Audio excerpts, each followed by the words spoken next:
Yes, we all know what the burning question of the hour is. Who's on first? And day after day, year after year, Bud was continually unsuccessful in explaining the names of his baseball team to his teammate Lou. However, tonight we'll find them discussing other subjects equally confusing. Two New Jersey boys, Bud Abbott, a veteran burlesque entertainer, and Lou Costello, a baggy pants comic, began working together in 1935 at the El Tinge Burlesque Theater on 42nd Street. After their first appearance on singer Kate Smith's radio show in February of 1938, they were a hit with audiences. Pardon me. By 1940, they had a long-term movie contract with Universal. They landed their own radio show in 1942 and eventually moved to television in 1952. Their offstage relationship was often tumultuous, but the pair produced some of the funniest routines in the history of comedy, and is said to have been the reason that Universal Studios was saved from bankruptcy. And so here they are, a union for the ages, the comedy team of Abbott and Costello.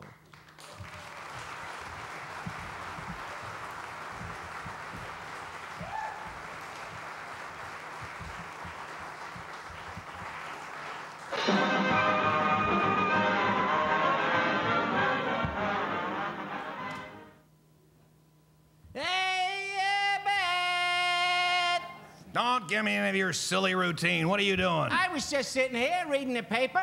What, the want ads? I was looking at this racing form. Oh, well, isn't that a fine how do you do? I'm out scouring the city looking for work. I finally get a job, and you're sitting around here being shiftless. Believe you me, brother, I ain't been shiftless. I've been shifting from side to side all day. Oh, have I got a backache? Yeah, that ought to teach you. Got nothing else to do than sit around here all day long daydreaming. What am I going to do with you? I had to get a job. Somebody had to. You don't want to work. Oh, what are you doing? I got a job in a bakery. Good. What are you doing there? Loafing. That's... What are you doing? Loafing. Uh-huh, where? In a bakery.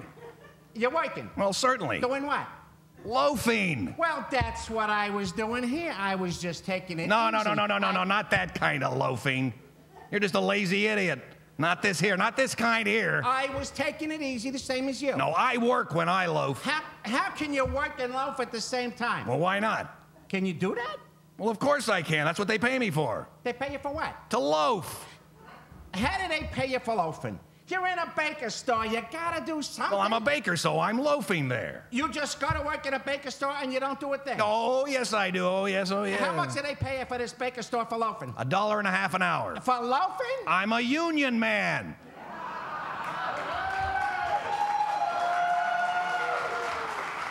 That's right. And there's some union people in the house. I belong to the union. I'm loafing and not getting a nickel for it. Oh, well, you're not supposed to get any money for that kind of loafing. Well, can I loaf where there with you? No, I should say not. You got to join the union. I got to join a union of loafers? You can't loaf without belonging to a union. Well, what do you think of that? You mean I got to join a union in order to loaf? Well, certainly you do. Well, don't say nothing, but I was loafing here without the union. No. You can't loaf here. You can't loaf here. You got no dough. Well, I got no dough. That's why I'm loafing, because I got no dough. No. If you had dough, you could loaf. But then you'd have to get a card and join the union. You mean you gotta have dough to loaf? Well, sure, you can't loaf without dough. Well, that's very hard. I mean, I've been trying to, but you can't do Well, it. you can't do anything. I can't retire right now. I gotta have a job. Yeah, well, someday you come down to the bakery. I'll show you how to loaf. I do real loafing. In fact, now you never knew this. I never told you, but my whole family were loafers. No kidding. Yeah, sure. My father was a bigger loafer than me. He was? Yeah. He was one of the best loafers in the family. Yeah, I think you're a better loafer than your father. Oh, well, I know that now because he taught me how to loaf. You know you're a bigger loafer than your father, huh? Oh, sure. You're a bigger loafer than me, too, ain't you? Well, you're no loafer. I'm not. No, certainly not. But you are. Well, you're just a lazy, no-good-for-nothing whatever you do. I don't know what you are. How can I be lazy? You just told me I'm no loafer. You're a loafer, But not I get me. paid for loafing. You don't. That's what I don't understand. Working in a baker store $1.50 an hour for loafing. That's right. What's right? I don't understand. Well, you don't understand. What is there to understand? I don't understand. You're working and loafing and getting paid for Now, it. wait a minute. Can I get a job there doing the same? No, you can't. No, I can't get a job. No, you have to belong to the union. All you do is talk, talk, talk. That's all I hear. You don't say nothing. I don't say anything. No. Look, it's very simple. You go to the union, you get a card. You go to the bakery, they give you dough. You need the dough first. I need the dough. And how I need the dough. We need the dough to get the rent paid. Yeah, well, you need dough in order to loaf. I need dough in order to loaf. You give me some dough and we'll get something to eat in this joint. No, you can't get any dough. I just want to ask you one thing. What? What makes a balloon go up? Hot air. And what keeps you down? A wise guy, eh? And in front of all these good people, I don't know, I can't take him anywhere. All you do is sit around here reading racing forms that some crazy racetrack tout sold to you. Oh, there's a sucker born every minute. What do you know about horses anyway? Oh, I love horses. My favorite story is about a horse named Black Beauty. Oh, Black Beauty. Yes, once upon a time, there was a little horsey named Black Beauty. His mother was a bronco, and one night, she died of a cold. Oh, that's terrible. She had pneumonia. She what? She had pneumonia. Yeah, it was bronco pneumonia. It was oh, that's ridiculous. Don't encourage him. Now the farmer who owned Black Beauty, he loved him, and he used to brush him, and he used to comb the little horse. No. You mean he curried the horse? Well, why should he carry him? Black Beauty was big enough to walk. All right. Forget it. Just go ahead with your story. Every morning, the farmer would feed Black Beauty. Yes, that's right. So Black Beauty would eat his fodder. Yes, and after he would eat, he ate his fodder? Certainly. Every horse eats his fodder. You mean he eats his fodder? Yes. Wait for it.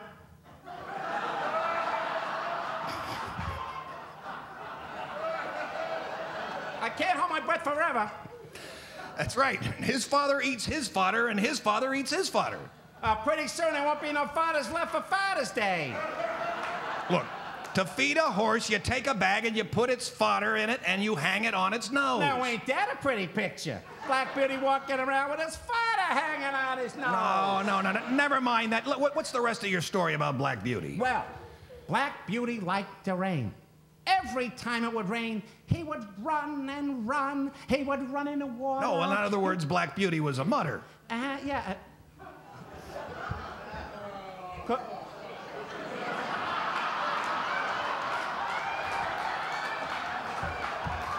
You want to run that by the two of us again, please? Look, I said he was a mudder. Black Beauty was a mudder. That's right. How could a he be a mudder? Ain't she a mudder? Well, certainly not. Sometimes a he makes a better mudder than a she. Well, we learn something new every day, don't we? Listen, Abbott, suppose a mama horse has some little horses. All right. Don't that make her a mudder? Well, now that depends on her feet. Yeah, and... Well, you ask a silly question, you get a silly answer. No. Look, Costello, I know racehorses, and in fact, I know a fellow who has one of the finest mudders in the whole world. What has his mudder got to do with horses? Why, his mudder is a horse. I'll bet there's a resemblance. No.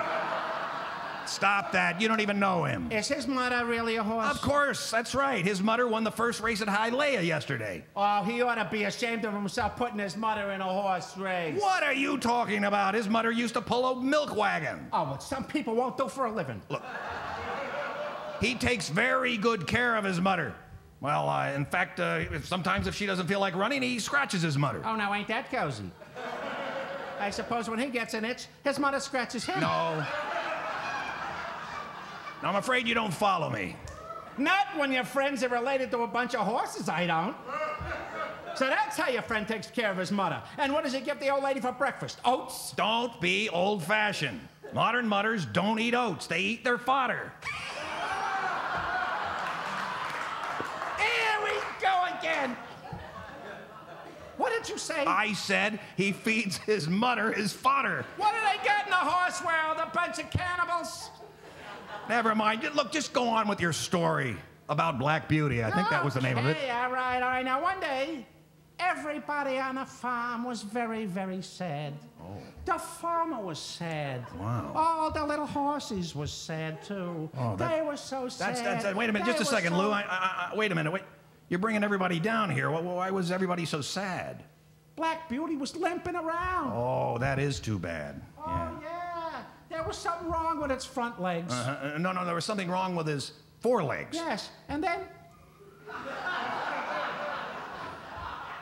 Would you mind running past that one time for me again, please?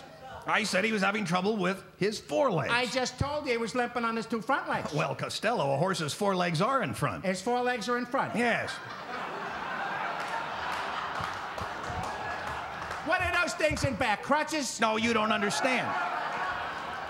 You don't understand. A horse has 4 legs in front and hind legs in back. 4 legs in front and hind legs in back. Right. What are you talking about? A horse or a centipede?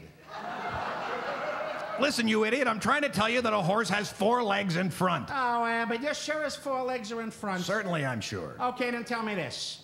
What keeps his tail up? His hind legs. Look, when I say that the horse has 4 legs in front, I don't mean that his 4 legs are in front. I mean his forelegs are in front. Now, a horse has 4 legs, but not all 4 of them are forelegs. Oh. When you say that a horse has 4 legs in front, you don't mean that his 4 legs are in front. You mean his forelegs are in front. A horse has 4 legs, but not all of them are forelegs. Now you've got it. Now I got it. I don't even know